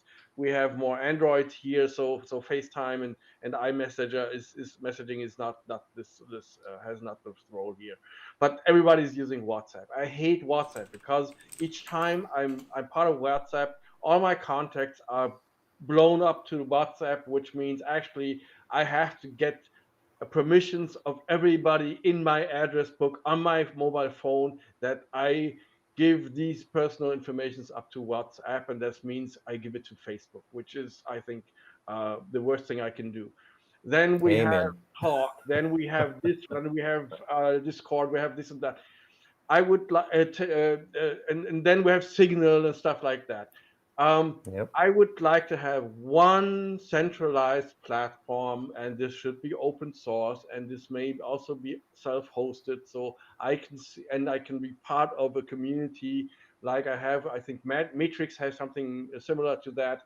So this is something I would have to, and I would like to have spread around to everyone. So the people who buy a new phone from the store have a pre-installed Matrix or Rocket Chat app on there, and they just have to put in "I'm here" and they're part of the community, instead of having Facebook, WhatsApp, or proprietary things like Apple environments. This is something I really have a vision in my future, because I hate this. And all this data is shared with third-party people, companies, and they make money out of this data. And this is something I really disagree with. We got to fight the system, Chris. We got to fight the system. Yeah, that's why I have my own Rocket Chat, and we have our own Rocket Chat servers, and it's so easy. Sorry, it's my turn, or did I just hop in and take this? Oh well, I mean, you want another one after that? You know, whoever wants to go. I'll just add a quick note, like to re-edit something I said earlier about a daily driver. I love Discord. Our community loves Discord. They find it very easy to use. Yep. I find it very easy to administer, and it's fantastic. It's got all the pitfalls that Chris is talking about, though, in the fact that we don't control any of the data going in it. At the end of the day, we're at their whim, sort of thing. But I do wish there was something as easy as that. I know Rocket Chat's there, but I don't feel like it's as accessible, or at least as common. I know that Discord's very common now. It's become very trendy, so it's kind of, everybody sees it everywhere with an icon. Find us on Discord. So that's just my personal. Well, that's the thing, right? I think the thing that, and you hit it right on the head, right? Is it's not just trendy, but easy. I hate to. It's not a good word. I'm trying to think of a better word, but you know, when you say I've already got a Discord account and I'm part of this group, and then somebody says, "Oh, I've got a Discord channel." All you got to do is click on it, and it takes you to that group, and you're part of that group now. Oh, I've got a Discord channel. You click on it, take you to that group. Whereas with Rocket Chat, there's federation and some of that, but it's not quite as easy as that, right? Matrix, there's federation. It's not quite as easy as that. You know, there's a lot of them out there that can do some really great things, but they're just not quite as easy as that. And that's what makes it appealing, right? Is people want ease. I mean, as much as you hear news, right, complaining, Facebook's spying on you, Facebook's doing all these terrible things, you know, they're using your data, they're intentionally giving you the bad news to keep you engaged and angry, you know. Still using it. Sure. That's it. But people are like, oh, I'm angry, but I'm going to go post about it on Facebook, right? I mean, so it's, you know, it's that thing where if it's where people are, it's hard for you to separate yourself from that if you want to have your message heard. And I mean, when I post my videos, the first thing I go do as soon as the video is available is I go post about it on Twitter. I go post about it on Facebook. I go post about it on LinkedIn. I go post about it on Mastodon. I go post about it on Patreon. I go post about it on my Rocket Chat. So, I mean, I go make like 6, you know, social media posts as soon as that video goes up, you know, to make sure that people know that it's out and ready. Because, you know, as much as I like Google, YouTube's terrible about notifying you about new videos. Yeah. So I feel you, man. Yeah, I feel you. It's spent a lot of time doing that. You have to do it. Yeah. You have to do it to get the word out that you've got things available. And building up communities is hard. So I want to say one thing. The IBRACORP channel, 1,000 users, is that right, on your Discord server? 2,000, above 2,000 now. 2,000 users on your Discord server. That's, to me, incredible. Okay, I mean, I've got, you know, 100 and something on my Rocket Chat server, but I'd say in any given day, it's 10 to 15 people might get in there. It's probably, you know, 4 or 5 of us on a really regular basis that chat. So I mean, you know, 2,000 users is just to me tremendous. To be fair, I mean, that's 2,000 that have joined. Doesn't necessarily mean that there's that many that actually communicate common, but sure. Yeah, I never expected to get that big. We really wanted to just build a space. We tried to just make it a space. It's not even about our YouTube channel. It's more about a place that people can go have a chat and get some help with things, or offer help, or just feel welcome, because I felt myself, I didn't really feel welcome in a lot of those communities outside of ours. And so I said, oh, well, I want a space that's a little bit different, so people can come in with any sort of skill and knowledge and we can have a chat. But at the same time, there was a fine line not making it a tech support channel. We didn't want we're not there, we're all volunteers, we're all got our own things that we're good at. If you've tried something and you want some help, then we welcome you. We say, come in, you know, we'll see if we can help you out. But also helped us build relationships with developers in their communities, so that, you know, we could link to each other and say, we're planning to do a video on so-and-so, you know, would you like to have some input? And that way we can make sure we don't misrepresent your product, because we want people to find your open source app and we want them to enjoy it, and we don't want to show it off wrong. So I think that's something we do different in terms of other Linux communities or other IT communities out there.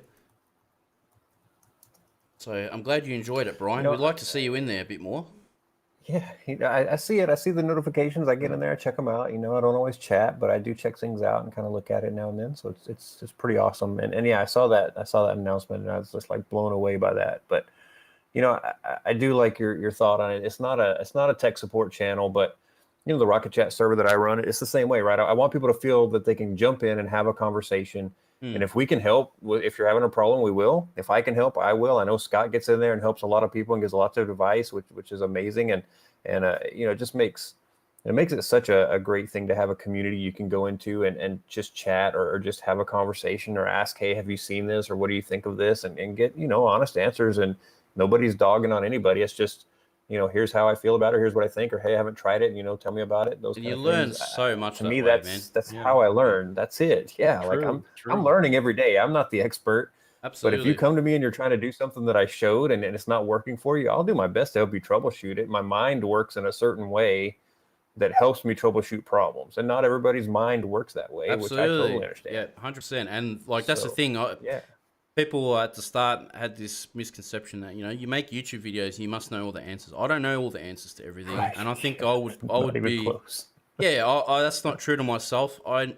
If I've been corrected on something, like the other day, I thought I actually knew the answer on something, and I was wrong. So I said, that's good to know. I wasn't aware of that. I stand corrected. You know, sometimes you need to do that. There's always somebody out here that knows more than you know. I mean, Exactly. that's just kind of how it is. And just for people the know other more than I people know. listening, you got to realize that we are not the end all answers for everything.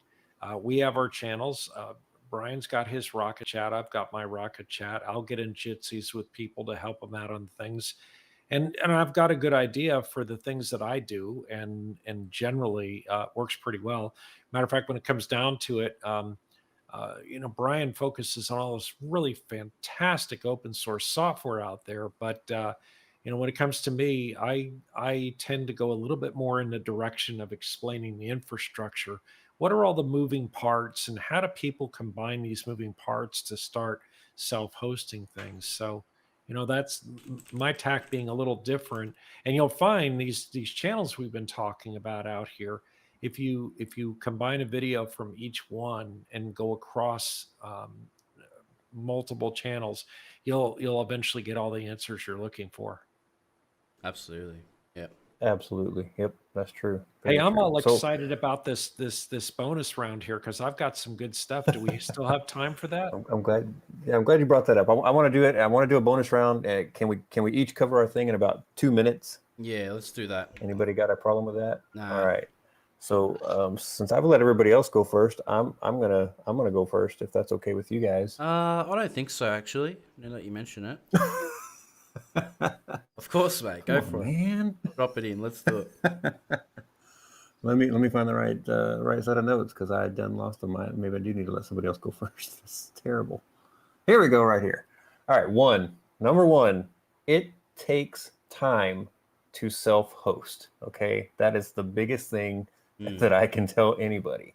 If you want to get into self-hosting, make sure that you have the time to dedicate to not just getting the software set up, but to maintaining what you set up and making it work well, or else you'll be miserable and you'll hate it.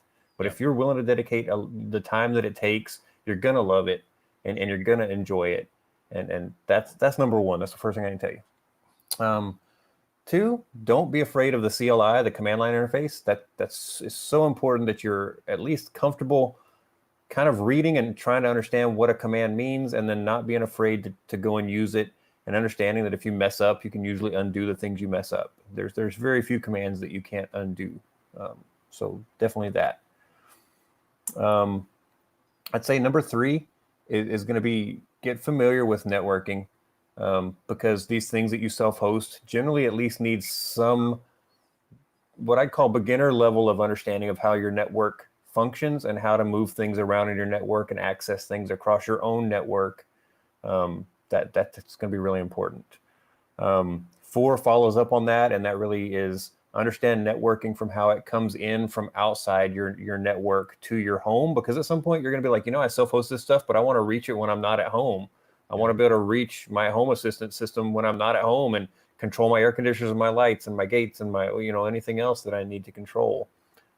So you know, really kind of understand that.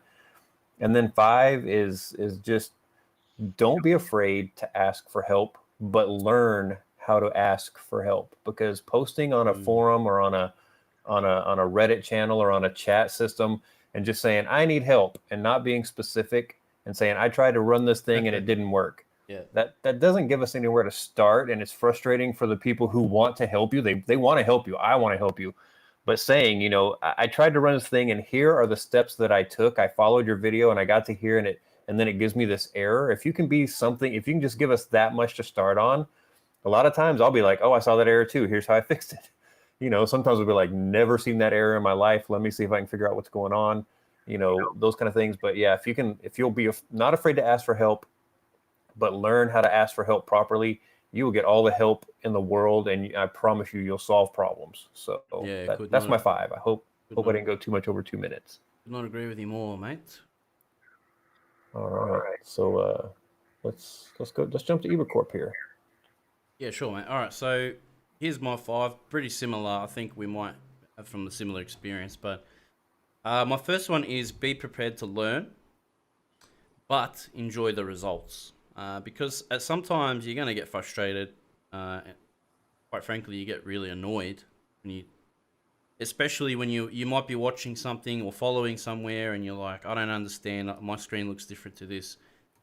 Just take your time and enjoy it, because that's part of learning. And I find that eventually people come back and they're like, you know what, making that mistake was really, really useful for me. So be prepared to learn, but enjoy the results. Second would be scout around and find the best option. As we discussed earlier, the open source community is very vibrant with heaps of different applications and programs and whatever. In fact, there's a repository on GitHub dedicated just for linking them all in a sort of directory that you can go through. So have a look around. If one doesn't suit your fancy, you're not locked into it. You can look around for other options. Third one is set up a virtual environment and test it. Test stuff.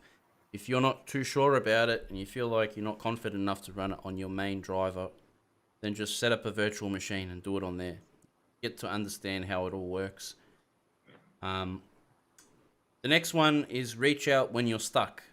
Like you said, Brian, if you need help, there's actually quite a few communities out there, whether it's ours, yours, anywhere else. Sometimes the developers of a particular application have their own communities that you can go to. Just reach out when you're stuck. But on that note, just like you said, don't just ask to ask. And one of our moderators, I've had to make a bot reply for him because we have to link it that often. People come in and they ask a question just to ask a question. Something they could have typed in Google, in other words. Instead of coming in and saying, hey guys, I'm having a problem with Jitsi. My problem is this, and I've tried this and this. What do you guys suggest I do next to help me figure it out? So that's a really important one. Absolutely. The last one is be open-minded to various solutions and donate towards their work. If you enjoy something that you use, if you enjoy something that we show off on our channels, look after the developers. At the end of the day, they're the people making it. So go buy them a coffee, buy them a beer, whatever the case might be. It's the only way we can keep this community, this open source future moving forward and developing. And we're big advocates of that, as are you guys. Hence why we're here. Love it. That's 100% agree. Yep. Great list. All right, Chris, are you still with us? I hope you didn't fall asleep on us, man. No, I'm fine. No problem there. I just Okay, just cut off the camera because I see so much lag on YouTube. So I think I just wanted to save some bandwidth there. Well, I appreciate it. You got it. I'm ready for your list.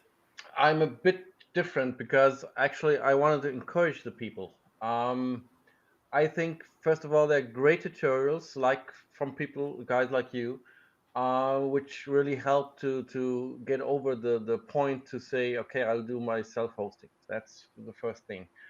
And actually, to be honest, it's so easy. That's my second point.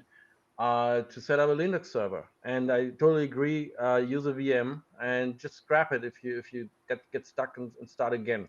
And there's so much help, and there are so many video tutorials or even step-by-step guides through putting in the commands, and most of the people also explain the commands, so that you learn so much if you do it by yourself. And this third point is containerization. So Docker, for example, or with the GUI help of Portainer, gives you so much an easy entry point, and that's what you are showing a lot of times, that set it up, see what happens, and you learn about this. I give you an example. I tried to set up Ophelia, okay, and then integrate it into the Nginx proxy manager, and it took me literally 3 hours to have my first MFA running on one of my websites. Yeah. And I didn't expect 3 hours, and it was a night issue. I just got stuck and just continued and saw here and there where I had my problems. Yeah. And the satisfaction I had after these 3 hours was so amazing. I just thought, well, Superman, you can do everything, because you understand why it didn't work, and you understand why it's working now. And this and the next steps are so much easier. So you can gradually come from easy stuff to more complicated stuff to really complicated stuff. And that's something that if you start once, you can't stop. I think that's really something. And the third point is you see the benefit that you're the master of your data. I think this is a very, very important point, because I don't want to be depending on third-party service providers. Mostly, if I don't want to pay for them, it means they're using my data for their business, for ads or whatever. And having it on my own environment means, to me, the data is also kept with me. I don't have anything that I couldn't share, basically. But I don't want it that everybody has the possibility to look into it, and that's what I totally disagree with, and that's why I really think self-hosting. Try with small little things. Set up a VPN. I'm using OpenVPN, by the way, which is so easy. Um, this this is something I would like to really emphasize in this round. That's great. Do you mind if I add something to what you said there, Chris, real quick? Go for it. Go for it. Yeah, just about the Ophelia part. I was the same as you, mate. And in fact, there was no guide for Ophelia until I made one. And the reason was because I went through what you went through, but it took me a lot longer because I had to try and read the documentation and rely on word of mouth. And when we finally got it working, I could see the benefits of it, and we were like, this is amazing. And other people need to know about this.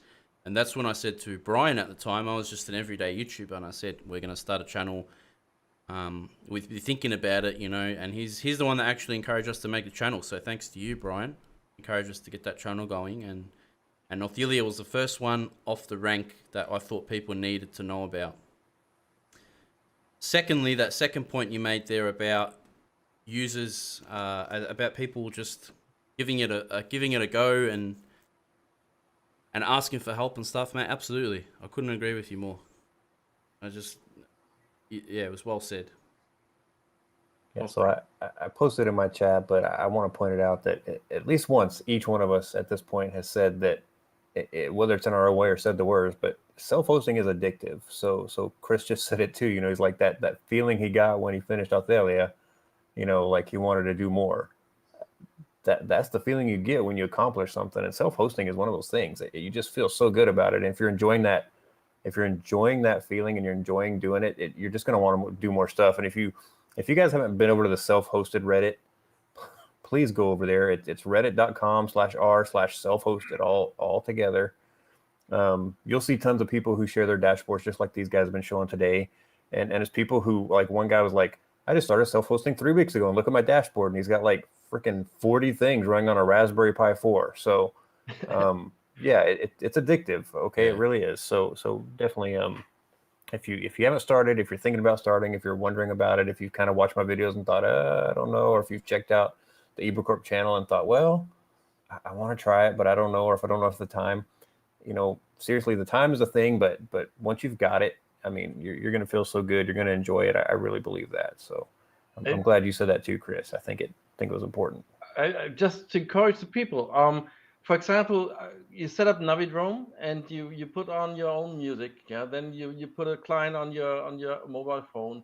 Then you step in your car and you continue to listen to your own music, which is on your own server in your car driving around on a highway, whatever.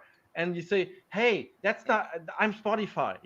I don't pay for it, but it's my own data and it's my own environment, and it's just awesome to have this feeling. It's a proud moment, isn't it? Great. Absolutely. Yeah. And this is only one example. Yeah, this is only really one example for all this. Yeah. That's awesome. All right, Scott, I'm ready. I'm ready for your 5. Okay, so I think this All is right. maybe a little bit different, but I would say number 1, spend time planning your infrastructure. I think a lot of people already kind of alluded to that. Number 2, use a managed network and design around VLANs from the very start. If you haven't discovered VLANs, you might want to watch some of the things on my channel. Thirdly, using a hosting device that can be powered up 24/7. It can be a rack mountable server. It can be a refurbished server. It can be an old beefy desktop. It can be a NAS, but select a device that you can keep powered 24/7. Number 4, I'd say, Scott, just to throw on that, a Raspberry Pi 4 with a good battery backup, just in case your power goes out. I mean, honestly, they're so low power. And you're being a straight man, because number 4 is basically put your network and your hosting infrastructure, both of them, your network infrastructure, meaning your router, your switches, and your hosting infrastructure, that machine or machines, behind UPS power protection. Yeah. You don't want, like I live in Houston, and Houston Spark and Flash does exactly that several times a day, and it's not really computer friendly. And then 5th is get a domain name and use reverse proxy. And if you don't want to do that, learn IPv6. And I've got a few presentations on IPv6. The other thing is definitely go out and watch my video on replacing virtual machines with LXD containers, because I think you'll find it very enlightening about what you can do. And the most important thing out of all of these is you got to go visit and watch the great content on the IBRACORP channel, on the Open Source is Awesome channel, and on the scotti-byte channel, because those are like the best on the internet. Agreed. Yeah. Thanks, Chris. Yeah. Not running my own Thanks, Scott. channel. Yeah, appreciate it, Scott. Yeah, you're great, guys. Really. Thank you, man. Thank you. Yeah, no, look, Yeah. I think we're all we're just enjoying it. I think that's the most important thing. I really enjoy it. When we get to catch up with these conversations, it's really cool, man. Really cool. So one, thank you guys so much, Chris, especially. I know it's super late there. Thank you for getting on to do this. This is something I was really thinking about for a while, and I wasn't sure I wanted to do it, but I decided, end of year, end of 2021, this was supposed to be the better year than 2020. I'm not sure it's turned out that way, but I'll be honest. For me, it's turned out to be really great. My channel has grown. The IBRACORP channel, I've watched it grow. Scott's gotten out there and he's starting to grow. You guys give me so much great feedback, and you give me so many great comments. I had somebody on one of my videos go, he just commented basically my opening line, which is, it's your open source advocate. And it just made me smile so big and so stupid, that that I knew if anybody was sitting there watching me, they'd be like, what is wrong with you? But at the same time, it made me feel good that somebody recognizes that line, and if they understand why I'm there, and what I'm trying to do. And I'll be honest, Scott had a great point. If you want a domain name, I highly recommend you go out there and do it. It's a little bit of cost, $10-15 for a year, maybe. You can get them for less than that. But on top of that, I highly recommend going out and checking the IBRACORP video on Cloudflare. They've got a couple of them out there that are really good, and Cloudflare just offers some really tremendous stuff for protecting your domains and dealing with your domains on top of everything else. You don't have to buy them from Cloudflare. You can just kind of manage your DNS from Cloudflare, which is great. But seriously suggest that. I mean, Cloudflare offers some really, really cool stuff, and it's stuff that can make your life easier, especially when you're first starting self-hosting. To kind of get out there and just learn about that. Yeah, so I want to say that because those are some great videos. Sponsored. And Scott's got some amazing clear. stuff on VLAN. We're not sponsored. I'm not getting anyone. paid to say any of this, guys. I'm getting paid by YouTube maybe if I put ads on it, but I don't usually put ads on my live streams, so you guys should be able to get this ad free even afterwards. So. Yeah. But yeah. No, look, there's some great content getting around, so make sure you check all of our channels out. Really appreciate you guys coming in today. Thanks for having us. I really hope you guys have a good Christmas period and a happy New Year. Agree. And we'll see you for 2022. Whatever. See how it pans out. Whatever you celebrate, I just hope you have safe holidays around this time of year. You know, New Year, whether you celebrate New Year now or Chinese New Year or anything else, you know, all these holidays come up this time of year. I want everybody to have safe, happy holidays, Merry Christmas, Happy New Year's, Happy Hanukkah, everything. You know, this is the time of year to be thankful for something, and I hope that you're all thankful for the things that you've got and the things that you can do. And I'm thankful for these guys for coming on and spending time with me, and I'm thankful for you all for tuning in every week when I put out a new video and for being patient while I stumble through some of my topics. But I really enjoy doing it. I wish I could show you how much I cut out to save you from having to hear me ramble so much, but I do. Really remember, friends help friends self-host. That's right. Yeah. That's right. Thank you, Scott. That's nice. All right, I'm ready to call it. I'm tired. I know Chris. I'm sure Okay, Chris is about to fall out of his chair. All right, enjoyed it, guys. All right. Thank you, guys. Have a good day. Okay. Bye-bye. All the best for you. Thanks, everyone, for watching. We're going to be ending the stream now, and we'll see you in the next IBRACORP video. Absolutely. Yep. Thanks.